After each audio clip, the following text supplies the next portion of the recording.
Hello, Jez. Welcome back to the show.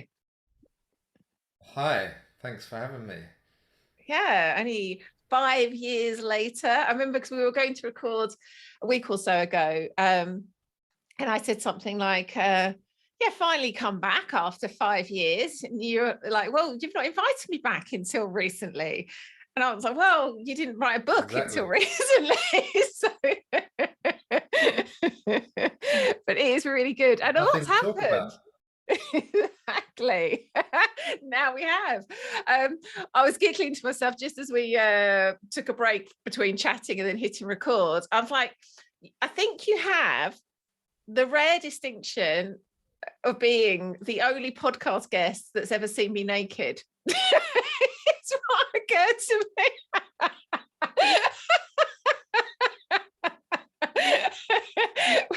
Which goes some way Uh, to indicate like the transition in our relationship from 5 years ago. And don't worry, Jez, I know you're looking shocked. Listeners will know the context of our relationship by the time they listen to this. okay, yeah. So we are talking about the topic of I guess we could say like what shamanic wisdom can teach us about mental illness, which is something that you've been writing, thinking, talking about a lot over the last, I guess, year or so. And I've now recommended your book, showing it for the video, The Wisdom of Mental Illness. I've recommended this now countless times and actually given away several copies as well. And I realized, and this is my first question to you, I don't actually know why this has become such an interest, such a passion for you. So I'd just love to start there. Like, why this topic? Um, yeah, okay. I mean, it's very personal on a certain level, having gone through a kind of 15 to 17 year initiation, really, of what I now, or since have known as the shamanic sickness, but in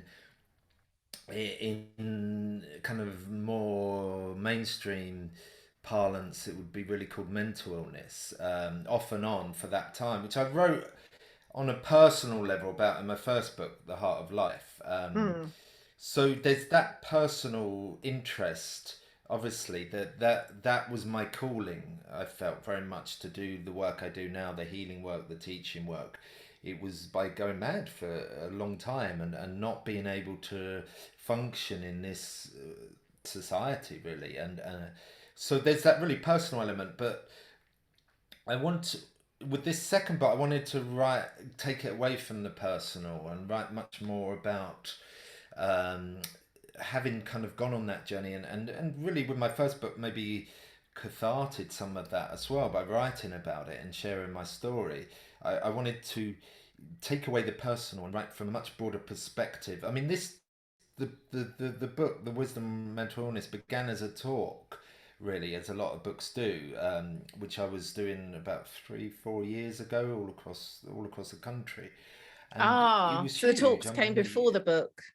there was, yeah, and Mm, there was hundreds of people, and particularly younger people, and there seemed to be mm, it's obviously a subject that's really affecting the kind of our society at the moment. It really is, and but also seeing the transition when I was going through my mental kind of breakdowns, etc. No one talked about even depressions or anxiety or things that have now become much more in the mainstream, which is brilliant. People are talking about this, but there's still a lot of taboos, particularly around some of the kind of more florid aspects of psychosis or mm, people seeing things, listening to things, hearing things. There's still a lot of taboo around. We've kind of accepted one aspect of mental illness, maybe that fits a kind of cultural narrative, but some of the more edgy ones, I suppose, or the more ones that are concerned with different realities or experiencing different realities on mm. a regular basis. There's still a lot of taboo around that. So I wanted to write from a shamanistic perspective about some of those, not just the depressions, anxieties, which I write a lot about, but also some of the different psychosis, schizophrenia, mania, but also kind of, instead of labeling them and looking at what's the underlying, because as you know, with shamanism, really you're not really concerned with the symptoms so much. The symptoms will tell a story and have a narrative around them, but it's what's underlying that and what is out of balance. So that's the one aspect, but the other aspect is really that looking at culturally how we're sick and as a Mm, society, how we've come completely out of balance with nature, and the shaman's role is traditionally to keep that negotiation and that balance between the invisible forces of life, or the invisible um, manifestations behind nature, invisible forces that hold nature together, and the human society. And when that is out of balance, as we've become as a human society, where it's so human centric, everything is about the human. Um, it stands to reason for me that people will be called in this way. So it's mm, I've always been, for some reason, interested in these kind of bigger questions. How do we organize society? Which ways we can organize society that can come out of balance, and kind of, so it, what drives me is also that what drives all the work is that desire to get back into balance with nature, to start listening to nature, to start embracing that the messages coming through. So, and that's why the book's on three levels. It's about the individual, the society, and the environmental. And it's really, so it's using one subject, mental imbalances or mental distress, and seeing that as a kind of symbolic of a much bigger disease, if you like, in the mm, human society. mm. And plus Yeah. through a lot of Mm. experience of treating people and wanting to get their voices. That's why there's personal stories in there, to get their voices out as well. Yeah, that really makes sense. It's as Jung said, what's most personal is most universal. And I think culturally we miss that so much, and we so think it's all about this, personal issues, personal problems, and really missing what you were saying in terms of this is an illness that we've got culturally, and it's manifesting it personally. Mm. Yeah, Um, exactly. And mm, the most sensitive people are the ones that are going to feel it, and that's traditionally the kind of the role of the shamans, the seers, the psychics, but also the artists, the creative people, that they're mm. more sensitive to life, so they're going to more feel that cultural sickness. Yeah, yeah. So this feels a good place to ask this question, which we talked about before, but I think is a really important one to create a foundation from. I know that you're not saying that anyone with a form of mental illness is destined to be a shaman. What you're really saying is that there's three strands to what you're saying, but in terms of specifically what mental illness could indicate is sometimes it is shamanic sickness, as it was in your case, and as it was in my case too. And that's not what you're saying mental illness always is. And you're saying there is something we can see, which is what you were just saying, just in our culture that's out of balance, that's showing up for so many of us. And I mentioned when we were chatting earlier, I love the book Original Wisdom, and it's about an anthropologist spending time with indigenous communities in Malaysia. And he was seeing there just isn't the rates of mental illness that we accept as normal in our culture. So I'd love to hear you kind of Yeah. like explain how you're seeing that, kind of like, on the one hand, we're saying shamanic sickness, mental illness. On the other hand, you're saying, no, that's not what I'm saying. I'm saying this. I'd love you to kind of lay that out in a way that we can then build on. Yeah, I mean, the concept of the shamanic sickness, which I write a lot about in particularly the first part of the book, is this idea that initiates are called by the spirits to this path, and it often involves some kind of mental breakdown, suffering, and there's a lot of correlations between what we label as mental illness or mental disorders, and anthropological accounts are full of these um, breakdowns and from the individual, and that these cultures recognize this as a legitimate calling, and they tend to Mm, leave the people. They don't try and interfere too much the person, because what they see is a natural process that will the spirits are calling them. Not that it's easy, and I make this clear, and even in shamanistic cultures that recognize this might be a calling, there's still this concept that the initiate will go through torturous and mm, years sometimes of suffering, really. um, and the concept I use behind this, or the because I was asking myself the question, why would that be the case? And shamans are there to, what I would say, manage the spirits of sickness. So from an animistic perspective, what we call sickness or disease has a spirit to it, has an invisible essence or energy about it, the and also in indigenous or shamanistic cultures, there's not this split between mental illness or physical illness. All are seen as mm. imbalance of the spirit.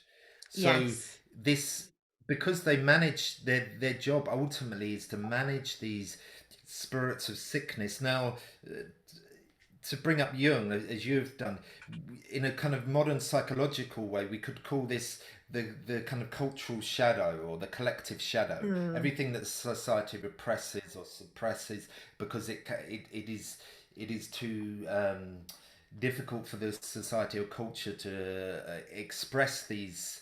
For want of a better word, the kind of more difficult aspects of being human. So the shaman's role is then to manage that, but in order to know these, what makes people sick, in order to be able to help people that will come to them later in life, they have to meet these chaotic energies, these trickster spirits, these spirits of sickness. They have to go through this, and that usually involves some kind of mental with, well, society withdrawal, going through many symptoms, like I said, that we wouldn't label as mental illness, having visions, being haunted by dreams, not being able to speak, losing weight, not being able to look after themselves, withdrawing from society. And then eventually the initiate would often take themselves off into nature, and they would be taught directly from nature, and they mm. would be given the powers then to shamanize. They would come back and then go through a very arduous training, and to in order to channel or contain these kind of chaotic gifts, if you like, and channel it into something useful for the society. So this is a, so I wanted to give that perspective that there is, and there's, I mean, people have called it different things. People have called it kundalini awakenings or spiritual breakthroughs, and there is a big campaign now. I was talking to this Buddhist guy in America, Daniel Ingram, and he's actually, they see a similar thing in when people go through intensive Buddhist training or meditation, that people can respond in a similar way, where Mm. their whole reality breaks down and they're unable to put it back together again. And so he's involved in a campaign to bring, because he used to work in the emergency room in Yeah, he's hospitals, amazing. and Yeah. Mm, he's involved in a mm, campaign to bring this knowledge, if you like, to people into the mainstream, psychiatrists, that what a mm. person may be going through is this Oh, spiritual wow. awakening, Mm, shamanic sickness, etc., for want of a better word. It doesn't mm. matter what you call it, really. But there's something happening that is beyond the biological and beyond even the emotional trauma model or the psychological model. There's something happening that is beyond these two. Because also the other reason for Yes. writing the book is mental illness is viewed in our culture. We've either got the biochemical which sees it all as a brain imbalance, and there's a lot of controversy which I write around that. And or we've got a very psychological view. It's Mm. to do with trauma or maladaptive adjustments to life. And what I wanted to do is draw back and say, well, actually, there might be something else happening here. Mm. So that's the first aspect, that to give that perspective. But as you say at the time, I'm not saying that everyone Mm. Can who I suffers ask you? symptoms or goes, Could I ask you a yeah, question about that first before we move on? Because um, that distinction you made in the book, where you were talking about that kind of actually meeting those spirits of sickness, that really there was something in the way you said that um, it resonated with me in a way that I've heard similar things said differently, but there was something about the way you said that I was just like, oh, I can feel the emotion rising now. It's just like, oh yeah. Um, it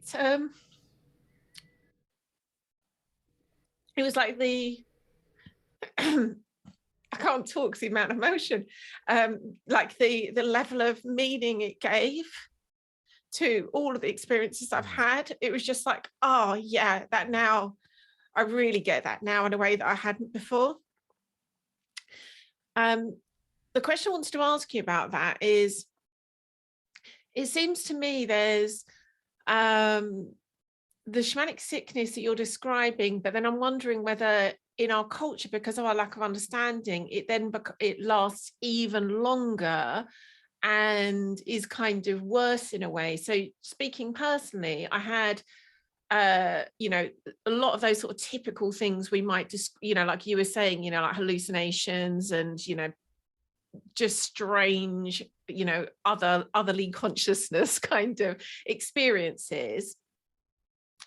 But then later I had a 15-year period of anxiety, panic attacks, chronic pain, which mm. kind of feel related, like they do feel like a kind of manifestation of shamanic sickness, but I also feel as though probably in a different culture, I don't think it would have been 15 years.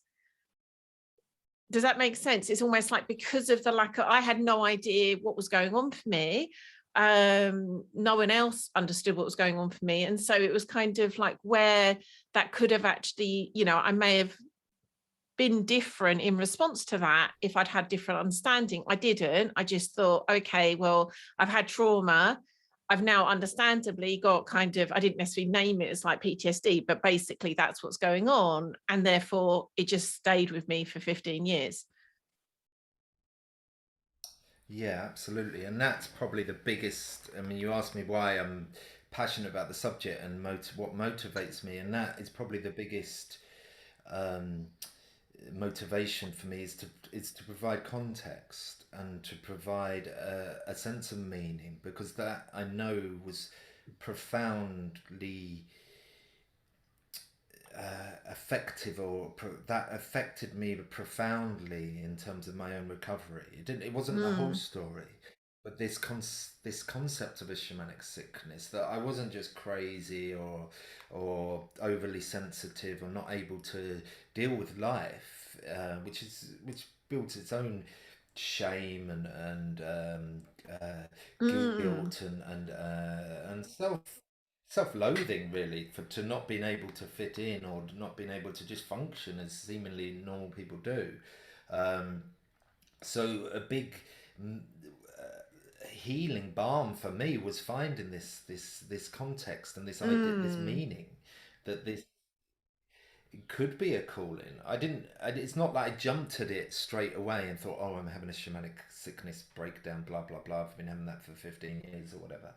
It's just that there was something that made sense to me in that, and it gave a sense of context and meaning, and I think this is really important. And the other thing that I really, because in the book there's a whole chapter on the history of kind of civilizations, if you like, treatment of the mentally ill, and most of it comes from this philosophical background idea that mental illness is something gone wrong, or it's there's this theory of degeneration, which is the opposite of Mm. evolution, as if the this was very popular 100 years ago, but I think that really still bleeds into a lot of mental health treatment. That this idea that somehow Mm. it's something to fix, or b it's a sign of a kind of downturn, something's gone wrong in, Mm. and it's also blamed always on the individual. And that's why I Yes. bring in this other social and Mm. environmental context, because it's all to do with either the individual's personal genetics, possibly, or biochemistry is the big theory, or their, like I say, maladaptive responses to life, or then Mm. inability to get over trauma. So it's, which is fine, but the other time, these are very limiting because it's not all about the individual, and actually in animistic cultures and shamanistic cultures, different people are often expressing different aspects of the community, and that's seen Mm. as that. So the destructive aspects, the creative aspects, it's not so individualistic or individually Mm. focused. But yeah, absolutely. The first step is to provide this idea, this context, because that can lift. And I've seen it literally hundreds of times when people have come and for a healing in a desperate state, and inability to find any kind of meaning, and that real depression that can come from that, and heaviness that can come from that. And even talking to people and offering this perspective, you can literally see a weight start lifting. Mm. Because, as you know, healing works with intention. And if our concept that anything we're going through is something that needs fixing, or is something gone wrong within us, that isn't very healing narrative. But Mm. if we bring it the bigger picture in, and that is what I think most healing is to expand the energy. And this is why or perspective, and this is why I think psychedelics which is the big thing in mental illness treatment, is becoming very they're showing such promising results, and everyone's getting excited about them, because that's literally what they do, is they expand that consciousness or that Mm. perspective. Shamanism can do that with or without what we call teacher plants or medicines. Um, but it's that same Yes. thing. We expand the Mm. perspective, and then we can explore that. And then healing may happen in very kind of seemingly random ways, but the seed has been planted that this is not necessarily, and what I write about in the book, with these kind of altered states of consciousness that can feed a lot of these kind of more extreme mental illnesses. We either pathologize them through a medical diagnosis, we trivialize them through kind of using drugs or whatever as entertainment, or we criminalize them and making these kind of states of being illegal. Mm. Yeah. Oh my goodness, I love so much what you've said there. I go back to when I was, I mean, I still do, but I don't see it as a problem anymore. But when I was experiencing things that I couldn't understand and terrified me, um, I didn't dare talk to, any sort of medical profession about it, because I was like thinking this potentially is a sign of madness. I don't even want to open that box. Um, Yeah, yeah, yeah. me too. Mm. So that's and I love what you're saying. It's like, context is everything. And if we apply a shamanistic context, what's within that context then has more space to be seen in a different way. And yeah, that's healing in and of itself. So coming back to, I interrupted you with that question, and you're about to go on to say how what you're not saying is therefore all mental illness is a shamanic sickness. You're about to talk about our kind of then more about what you're saying about our culture. So I know you've kind of touched on that, but if you can remember what you were about to say before I interrupted you, please go on. Yeah, yeah, exactly. I mean, that is, and that's, which I talked about earlier. The shaman is always there as the mediator between the human world and its very human needs. So human society, culture, and it tends human needs are quite big. They tend to make a lot of noise. They tend to take a lot from nature, and we're kind of, and we have this Mm, aggressive instincts in us as well, and dominatory or predatory. We are mm. predators after all, We're not a low as maintenance animal, species. are Um, we? exactly. So, but then this can, and we also specifically, we have this kind of trickster minds. We have this ability to receive a kind of vision of something, if you like, and be able to create it, be that an atom bomb or a building or we have this ability to kind of take a lot from the invisible realms and then Mm, create it in this world, which can get us out of balance. Because I mean, if you look at where we are at the moment with our science and technology, which is seen as this in modern world, is seen as these kind of these beacons of light, if you like, since the age of so-called enlightenment, that has brought us to our pinnacle as in evolution. But also at the same time, the shadow side of that, if you like, is that it's brought us to the point of possible species annihilation. We're kind of, and that's that powerful abilities that our minds have to be mm. extraordinarily creative, and at the same time un, un, unconsciously often very destructive. And Yeah. so that is traditionally, I would say, why the shaman was had at such a role, is to make sure humans don't get out of balance, that they're Mm, constantly listening to the other family, if you like, the other species, the animal species, the plant species, the insect species, the bird species, the tree species, and that's what shamans are there for. So they alter their consciousness in order to listen directly to these species and say, okay, our activity here is getting out of balance. We need to rebalance that. That, and traditionally that would be through ritual, through ceremony, through offerings, through bringing us back into balance with the natural forces, and negotiation, and appeasing these powerful forces of nature. um, no, obviously we haven't done that in the Western world for quite a few generations. We haven't had that animistic consciousness, i.e., that everything has a mm, spirit, everything has a life force, everything has its own needs as well as just human needs, and mm. we've been, like I said, obsessed with human needs.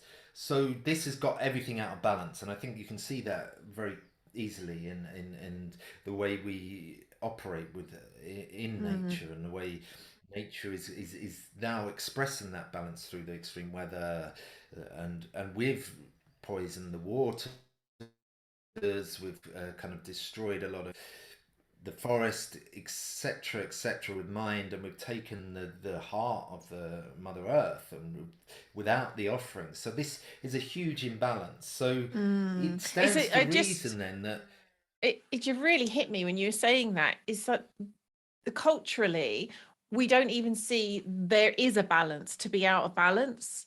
It's like the idea there could even be a balance for there to be out of balance just isn't in our perspective, which seems because obvious, our but I've never seen it perspective as is, clearly as that before. It's like it's just not even, we don't even have that as a concept in our world. yeah, because we don't have an animistic consciousness, Mm, i.e., nature is dead matter. It doesn't. yes. It's not Mm, alive. It doesn't yeah. have a consciousness. It's something to be exploited, and Mm, that's in our philosophical framework or cosmology. mm, We and also that we're just random atoms that have been strung together by accident, and we're kind of drifting through space. So everything is this very random accident, and then something is to be there is to be mm, exploited.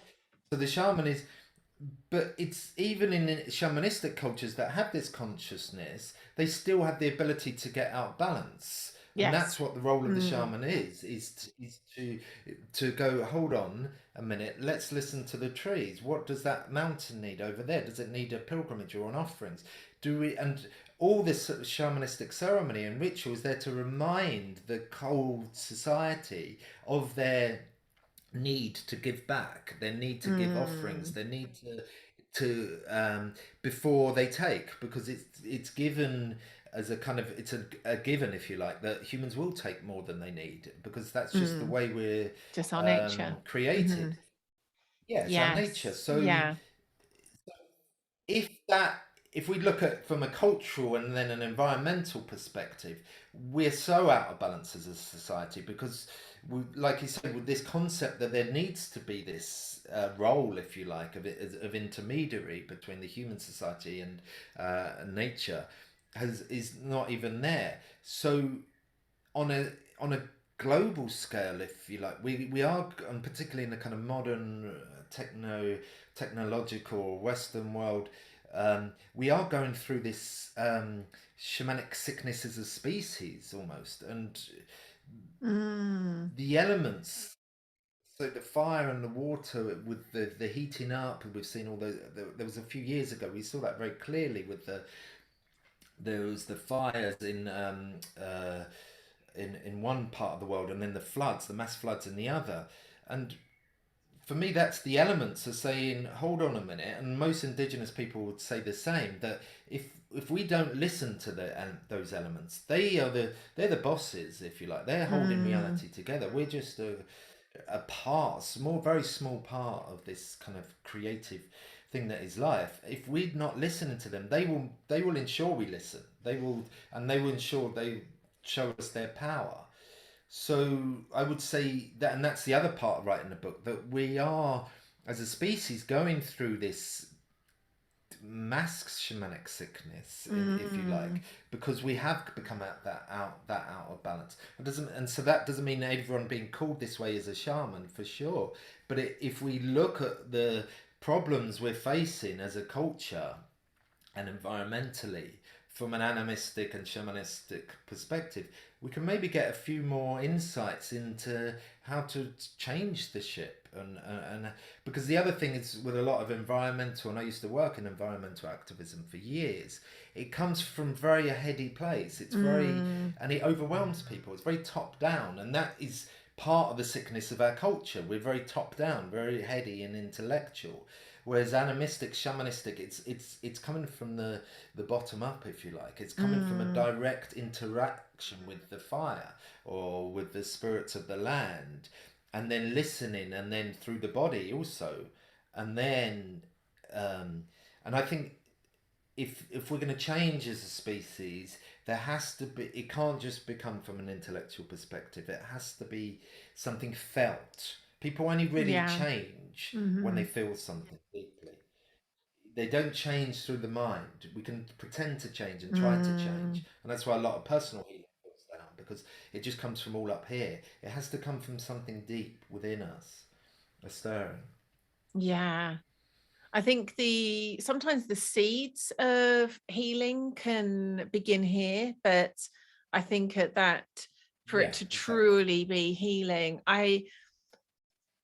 I've had I've understood that for many years now, and I've had experiences of it. But the most profound experience I had was on the burial weekend into the mother, and it was so embodied that showed me so much about kind of healing of all kinds. That experience was almost entirely Mm. embodied, and I was like, and it was the most profound healing transformation I've ever had, and it really made me realize, like, oh, that's how it actually works. Yeah, it makes so much sense. Yeah. um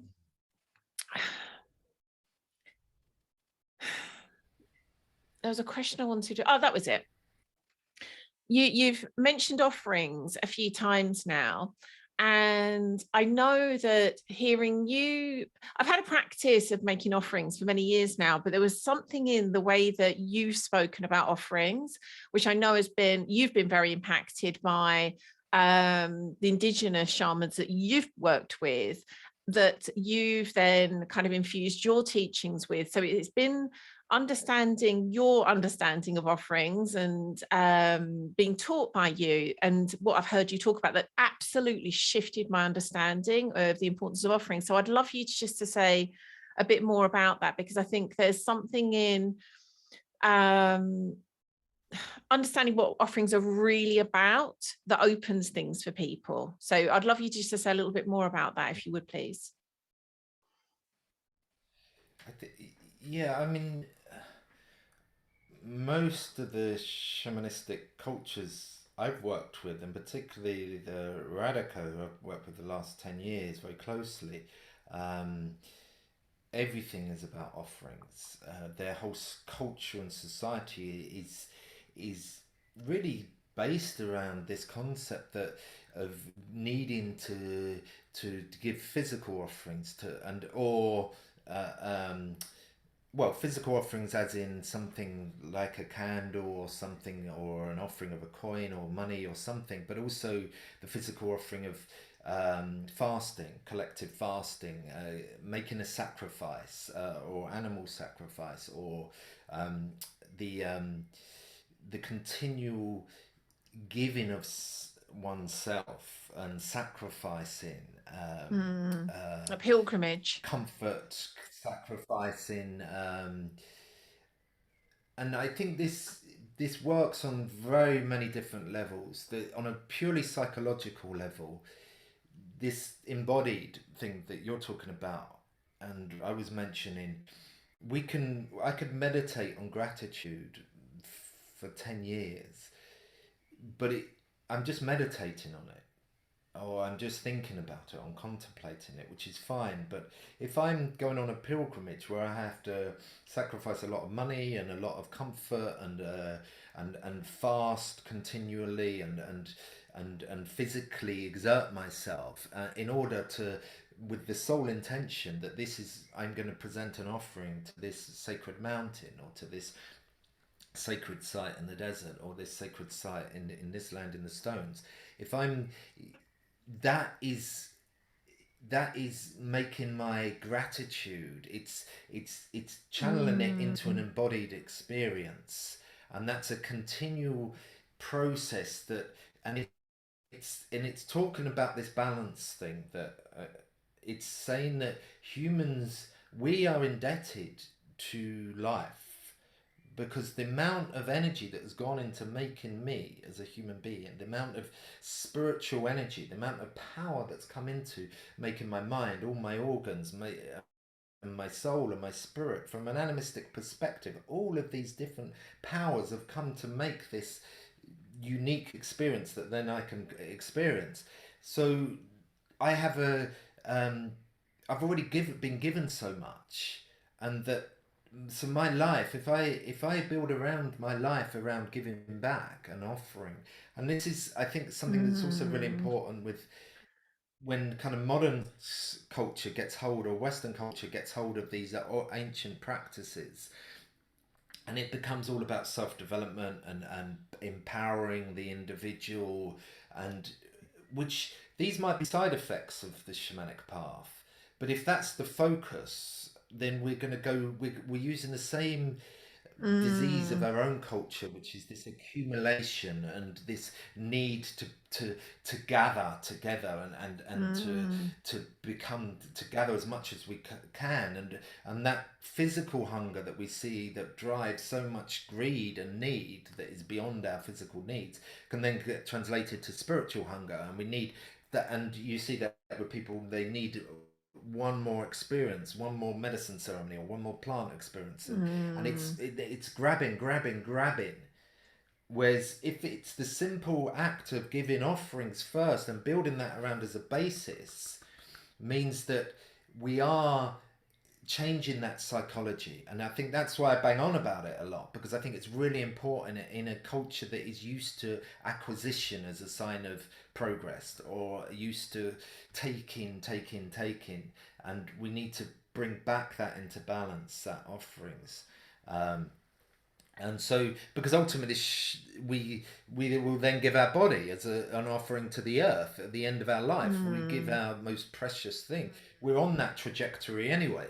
No matter how much we try and kind of deny that through becoming famous or acquiring millions of pounds or whatever, we're on that trajectory of basically our life is a giveaway. We're going to give away our body, Yeah. which is our most precious thing here. So it's also embodying that natural process that is part of life, and Mm. bringing us into that we're constantly giving back, and Oh, yeah. and it's a sign of appreciation on a very simple, I mean that's a very philosophical level, but if you're going to barge into your your granddad's and grandma's house, at least take some flowers or some chocolates or maybe a bottle of whiskey or wine. And it's the same in our interaction with the invisible beings. Don't Mm. just barge into them and demand something. I need this, I need healing, I need direction, I need guidance. Take something. Take something. It's offerings as the communication. It's and that I traditional cultures, not even animistic cultures, still have this. That if you go to someone's house, the first thing they do is give you their best food or their best wine, or and it's part of a social. It bonds societies together as well. Mm. It's through, and that in animistic cultures it's not just offering to the spirits. You show your sign of respect to your teachers or to people in the community by giving them something. It's a communication, it's a sign of respect, and we've kind of gone really far the opposite way now. Yeah. Oh, I'm so glad I asked you that. Selfishly, I've taken something from that. So that was wonderful. Thank you. So bringing it back, I know it's all part of the same conversation, but bring it directly back to mental illness. What, I guess very specifically, I think we've alluded to it, but I would really love to hear your sense of this. We've talked about this out of balance culture we've created where we don't even have a concept of balance and we are so out of balance. Why, in your view, is this manifesting as mental illness? I don't think it's just manifesting as mental illness at all. I think there's a lot of physical illness. I think what is maybe interesting, I suppose, about the mental illness is that as a culture, we've we've kind of put the idea of the mind on a real extraordinary pedestal, Mm. and particularly since, like I say, the ages of enlightenment, when rationality was kind of almost in a religious way has become this pinnacle of what it means to be human, is our rationality, our Mm. ability to think and cognitively. Um, and this is why I think mental illness has a particular, our culture really struggles with it, because this is, if your rationality, I mean, in the olden days, there was a much more religious view of mental illness, that it was possession by the devil, or particularly in the Middle Ages, and then you had the Enlightenment, and then as our culture got much more secular and non-religious, and then we started kind of putting science, rationality to this kind of, humans have this need to, that's the other thing, humans, I would say, have a fundamental need to worship, to honor something greater than themselves. This Mm. is just human. And when we don't recognize that, we do it in these really weird ways, like we worship celebrity, or we worship money, or Mm. we worship science, or rationality, or capitalism, or communism, or all these concepts that a human invented. Yeah. We then start worshipping, Mm. and I love that. um, because we That's so have well this. said. Yeah. Mm. But I would say we have that as an organic need, as much as we need to Mm. feed ourselves physically with food. We also need to feed ourselves spiritually, and if that isn't put in a, if that isn't directed, in a certain way or a tradition, it will then we'll invent all these other things. So, but getting back Mm. to the point, and that's why I think mental illness is such a symbol of, because this a culture that worships the rationality, that worships this concept that also that you should be happy or content if, because we're progressing as a society, if you have your basic needs met, i.e. food, shelter, etc., etc., and even people that love you, that we we should not be depressed, or not question things, or not be full of fear or anxiety for irrational reasons. And when you look at mental illness and particularly its treatment, you see this clash between the ultra rational and trying to treat the completely irrational, Mm. and it doesn't work for me. And that's what I wrote about in the introduction. And that shamans embrace the irrational. That's their ground. Mm. That's their stomping ground. That's where they feel more comfortable often. Is in Mm. the margins of society, of consciousness, and outside of this kind of rational bubble. And so when you see this kind of very, and you see it the way we've kind of, in order to treat someone with a severe mental illness, you have to go to a psychiatrist who's done 7 years of medical training, who is probably comes from a, I don't want to be too political about it, but comes from probably a middle class background, who is kind of risen to the top of what we think is the best in society, which Mm. is this kind of acquisition, again, taking of knowledge and regurgitating it, and then fighting over it with your kind of academic peers. And that's why I think mental illness is this, because it has this trickster element to it. No matter how, and Mm. actually, in periods of actual technological or progress, when society goes through periods of this kind of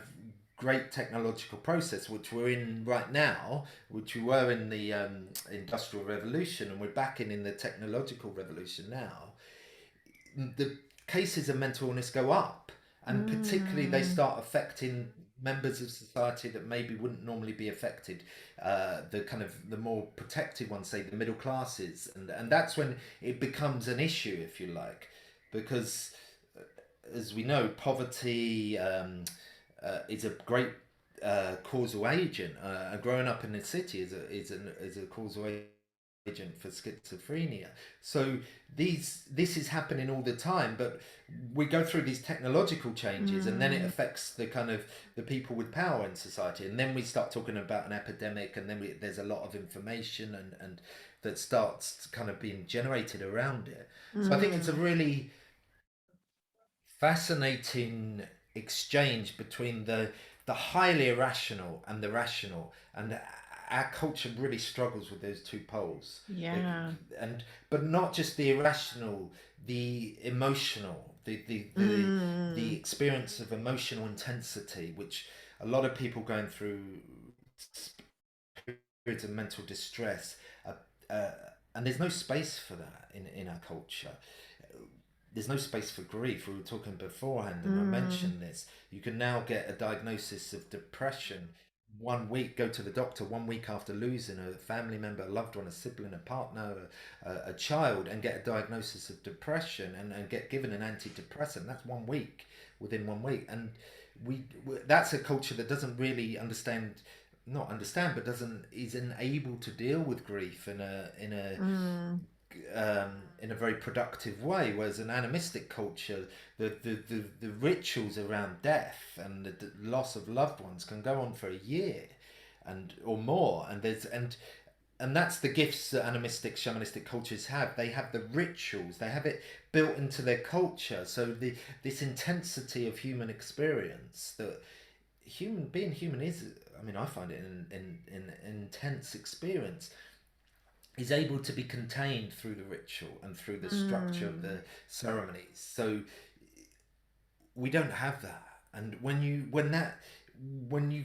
you can't suppress that. Well, you can, obviously, but over generations, if you're suppressing that level of grief and powerful emotional expression, and it's just allowed in certain way, maybe an artistic way or creative way, or that's why that kind of TV is full of very uh, difficult experiences. We love it because we can kind of Mm.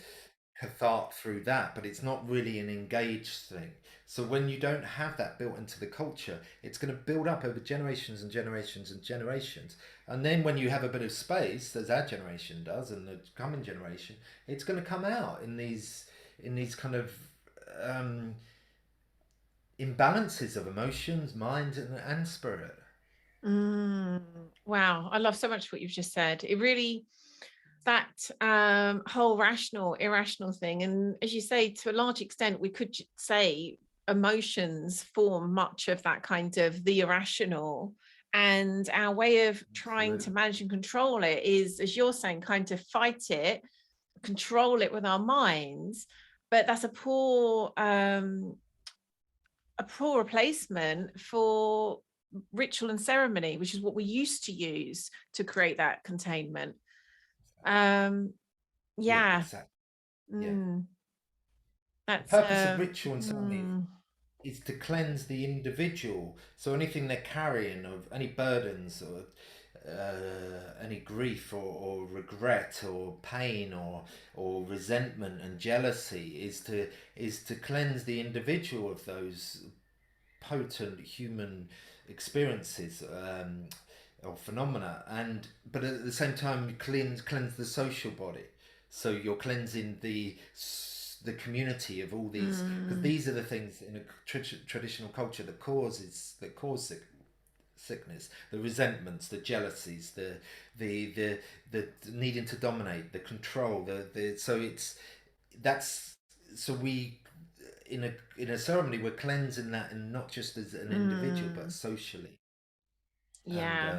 And there's an amazing healing within that, because you're seen in a community setting, you're seen in your most vulnerable place, or what you would perceive as your most ugly or most Mm, difficult place.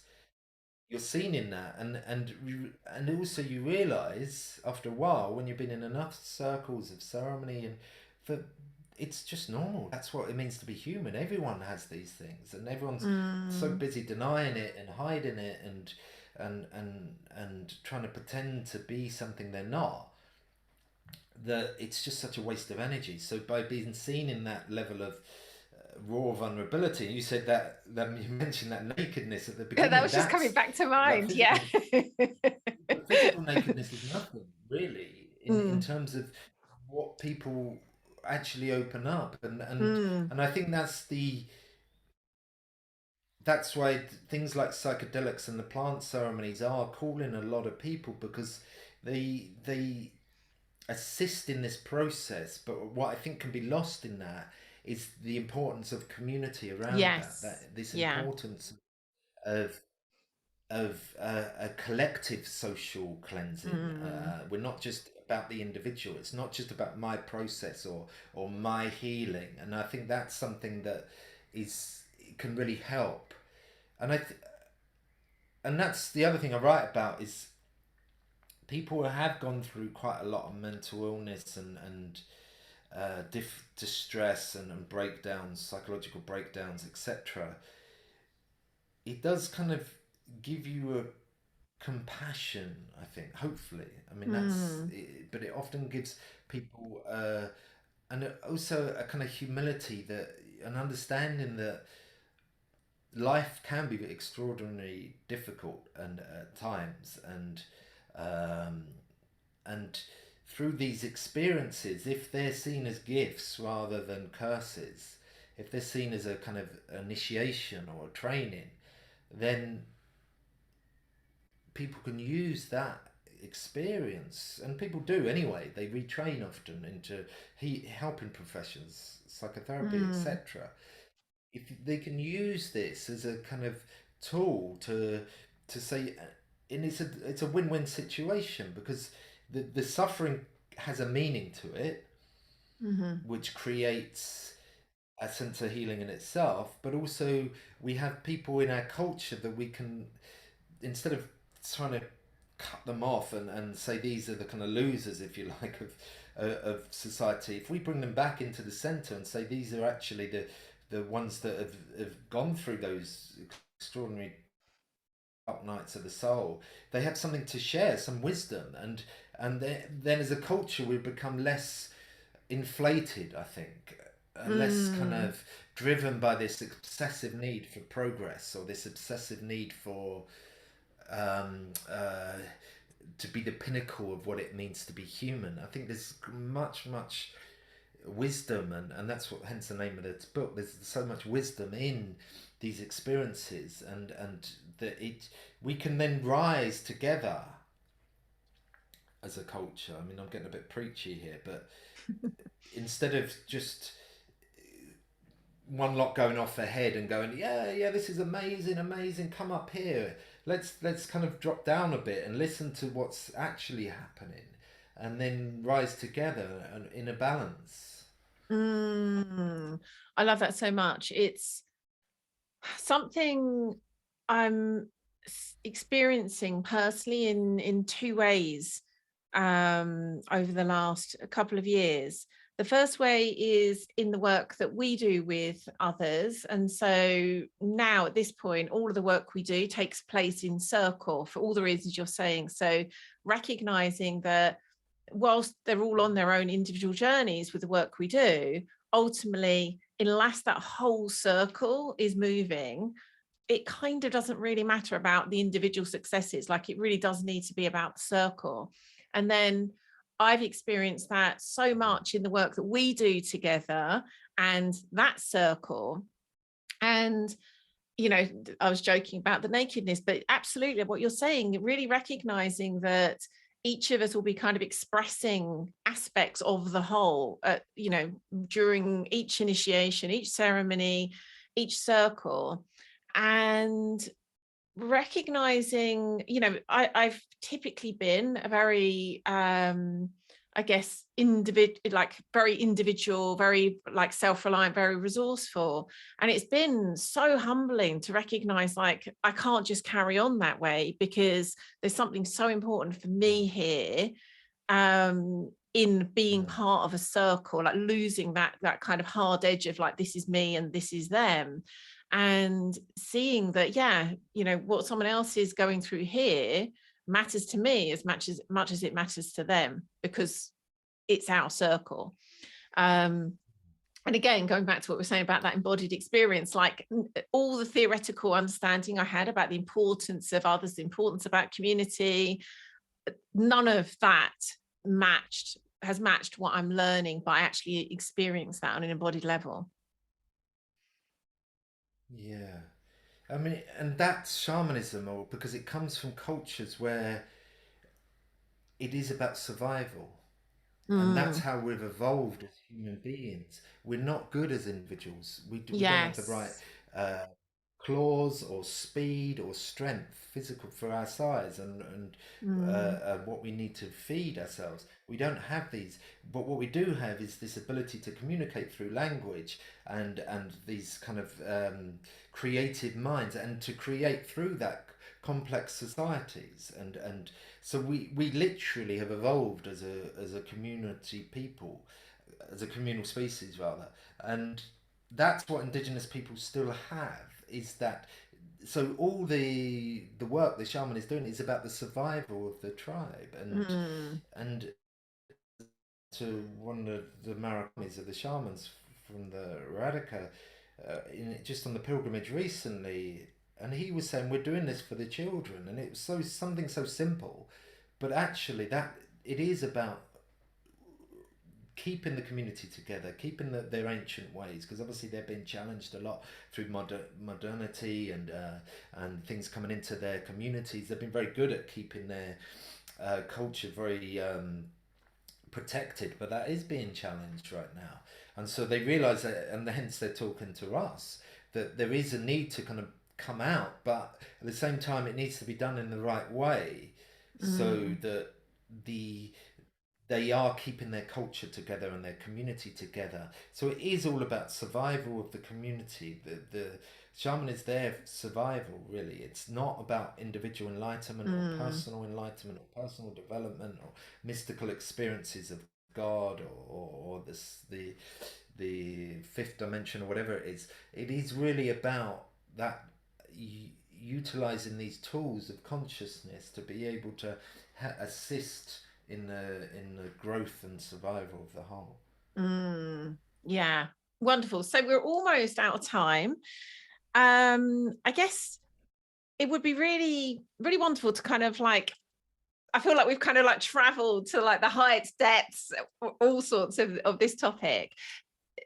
What I'd love to do is end on a kind of maybe like practical, tangible note. Not that what we've been talking about is intangible, but if listeners are in a place where they or their loved ones are currently struggling with mental illness, and they're hearing something in what you're saying here that is, speaking to them, and they're like, well, okay, I'm understanding now, there's more context around perhaps what's going on for me.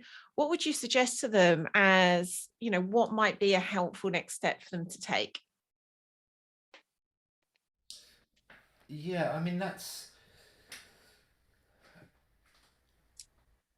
in a very simple way is reconnecting to nature. I think this is a really important aspect of any healing journey, and that Mm, means going to walk in nature, having a few coins or some flowers to give as an offering to the the struggle I found when I was going through a lot of my mental distress is it makes you very self you the most of your attention is focused on yourself because mm, you're you're feeling completely cut off from the rest of the world, and there's no ability to seemingly communicate or for people to understand what you're going through, so that becomes a very lonely experience. But also it is almost like a for me it was like a battle for my soul, and that took up all my energy and all my time, and so my focus was very much mm, on myself, and that actually looking back fed a lot of the the the, the difficulties. mm, So by going into nature, there's some experiences that I don't think other human beings, no matter how powerfully trained or whatever they are, can. There's nature is there for us to be able to feel more whole and complete whatever we're going through. So spending time in nature, giving offerings, communicating with a larger sense of reality. If so, that would be one aspect, particularly if there's a lot of depression or anxiety or obsession. Um, the other aspect is build a fire, spend time with the fire. So if someone is going through what we might call a psychotic break in a traditional culture, it, it's not necessarily that healing would be amazing for them at that moment, because maybe they're too inflamed and they're too in the other world. So coming back into mm, this world is the most important thing, grounding in this world. And again, that can be done through, so they would be maybe taken on by the shaman to kind of build the file, to act as a kind of apprentice, but doing very mm, practical things.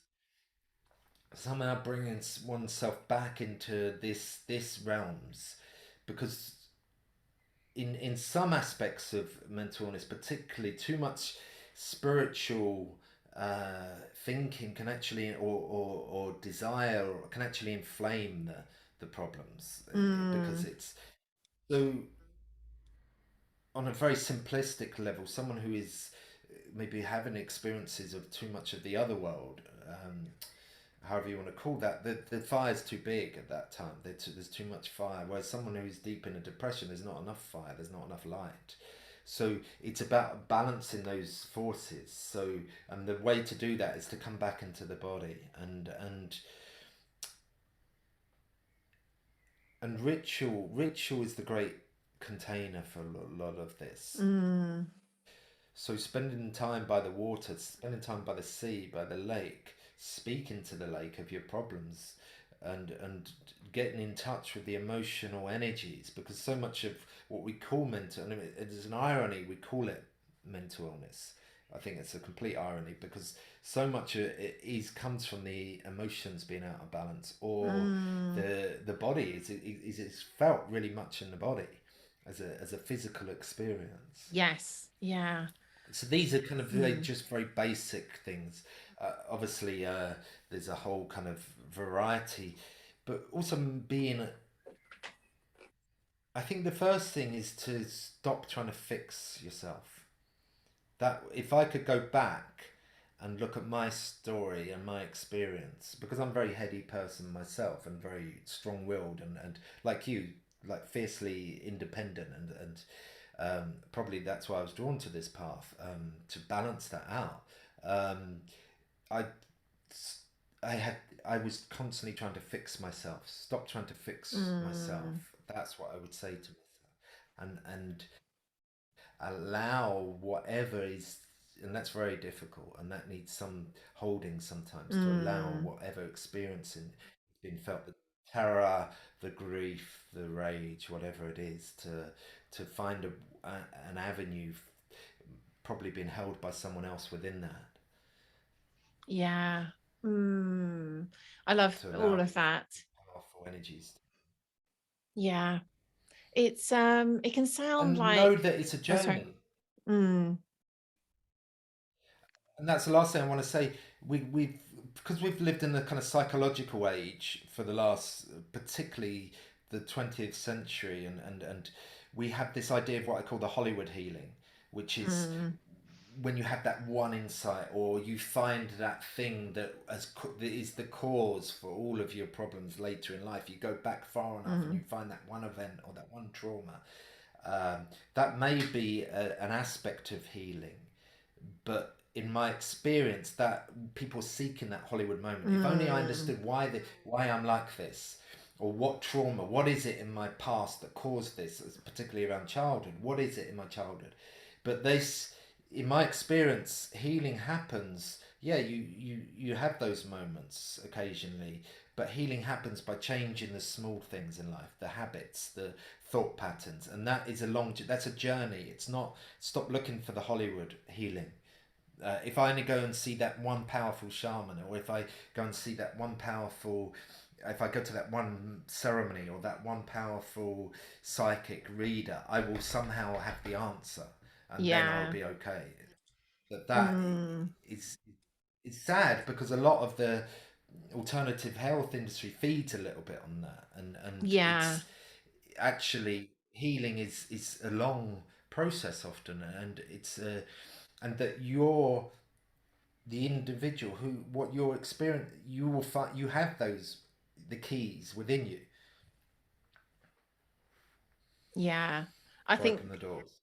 very, very wise words to end on, because I think there is this, we do see it as kind of binary. There's a kind of unhealed, and then there'll be something that creates this healed. And more I just see it's like healing in some ways is a synonym for living. Like it's just something we're Yeah, constantly doing and moving through. And I say that having had what kind of sprang me out of the 15 years of the anxiety and chronic pain was like literally a spontaneous, it was kind of, my dad died, I got blasted open to spirit. That all just went overnight. And yet, and I love what you were saying in terms of it actually made me so open to spirit that the kind of the other forms of like more like the psychosis-y type forms were actually exacerbated.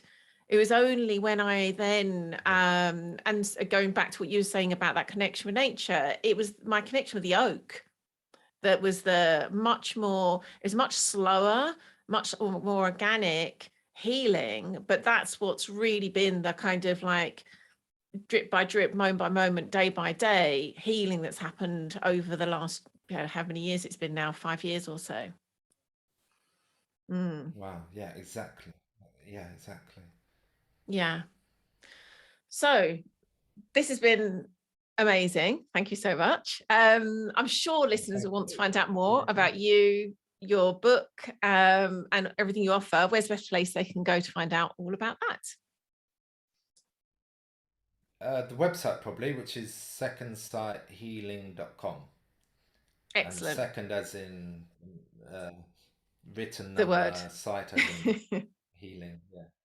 Excellent. It'll be on the show notes as well, but and I really would, I don't think I said this on the show, I think I said it to you beforehand, but you've written 2 books. I think it was reading your first book. I actually have them both here. It's like, here's one I prepared earlier, isn't it, by chance. So your first book, I think, is why, I'm sure it was, I read this before I interviewed you almost exactly 5 years ago. And then this is, how long ago did you release this one? The Wisdom of Mental Illness. It's only November last year, so it's only literally 6 months. Yeah. So I'm still not even a year old. And I was saying before we started recording, I haven't actually finished this one yet, because every time I pick it up, I've either given it to someone else and had to buy my own copy again, or I end up in this kind of like either going off on some like rabbit hole of something is inspired, or writing about it, or talking to someone about it. So I haven't actually finished the book yet, but I would still highly recommend it. And you go much deeper into everything we've been talking about here, don't you, in the book? I'm assuming. Exactly. Yeah. Wonderful. Much deeper. Yeah, definitely. Yeah. Wonderful. Well, thank you so much, Jez. This has been, it was worth waiting 5 years for.